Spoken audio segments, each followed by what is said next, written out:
ভাইয়া আসসালামু আলাইকুম। আপনার তো সিঁড়ি আমরা আজকে একের উপরতে আপনার ছাদের থেকে এই পর্যন্ত মোটামুটি হয়েছি। ব্ল্যাক কালারটা 1 ফুট হয়েছি, এটা 2 ফুট হয়েছি। ব্ল্যাক কালারটা 2 ফুট দিতে পারিনি। আর এই কালার পার্পল কালার যেটা গোলাপি, এটার রং শেষ, কাঁচাই গুছে শেষ হয়ে গেছে। এন দিয়ে 1 ফুট, এন দিয়ে দিতে পারি নিচে দিয়ে 1 ফুট। ব্ল্যাক কালার 1 ফুট, আর এইদিকে 2 ফুট হয়েছে। ব্ল্যাক কালারটা 1 ফুট। একের উপরে সিঁড়ির একদম উপরের জন্য সব একই।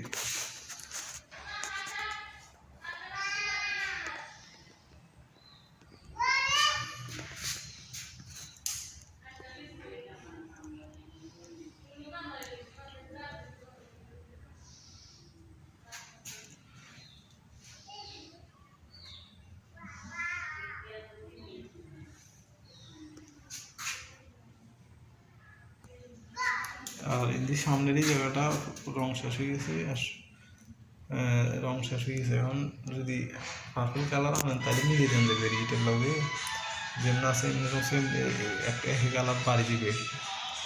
আর এটা এই জন্য সেটাই যদি এইদিকে যান, এইদিকে ড্রয়িং রুমে যাইলে ড্রয়িং রুমে ঢুকবো, আর এইদিকে গল্লি ঢুকবে, সমস্যা কি। একই কালার দিয়ে যদি করেন তাহলে পার্পল কালার লাগবে আর ব্ল্যাক কালার লাগবে। ব্ল্যাক কালারও আছে অল্প। আর আপনার স্কেটিংটা আমরা তো ফুটিং করছি 1 ফুট দেওয়ালে ফুটিং 1 ফুট, আর ফুট করা লাগবে। অনেক ফিনিশিং দেওয়ালে একদম ভালো, একদম মোটা তো ভালো মনে হয়। ওগুলো কি সিমেন্ট মারছিল যে এই সময় মনে পাথর মারানো।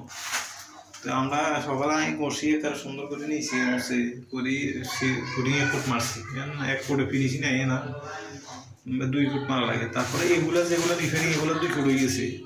মানে রিপেয়ারিং এগুলো 2 ফুট মারছি, আর ফুট মারতে 2 ফুট মারলে রিপেয়ারিং জায়গাগুলোতে ফিনিশিং কাড়া তো এই দেওয়ালগুলো 2 ফুট হয়েছে। তারপর কালকে ওইটালো বিলে আর ফুট মারতে। আর হইলো আমাদের এই যে লাল ইটাতে এই পানি টানি হইলো তো, এটা ওইদের কোটের রং দিতে হবে। ওইদের কোটের যদি খয়েরি কালার দেন তাও দেওয়া যাবে, যদি ব্ল্যাক কালার দেন তাও দেওয়া যাবে। এটা বাইরের রংটা দিতে হবে বাইরে, নইলে ওই পানির ছিটকে হইলে এগুলো কদিন আর সলটা উঠে যাবে। আর নিচেরটা পুডিং মারা যাইতো না, নিচের পুডিং মারলে তো ফটকা তৈরি জানে। আর পানি ছিটকে টিটকে সবসময় হলে এগুলোতে খেলে বালাগুলি কষি, তারপর রং মারি দিলে ঠিক আছে। এইগুলো অবস্থা আর কি। আর আপনার ওই পার্পল কালার গোলাপি কালার শেষ, আমারও জানাই বিয়েলে এটা কল দিয়ে। ঠিক আছে ভাই, আসসালামু আলাইকুম।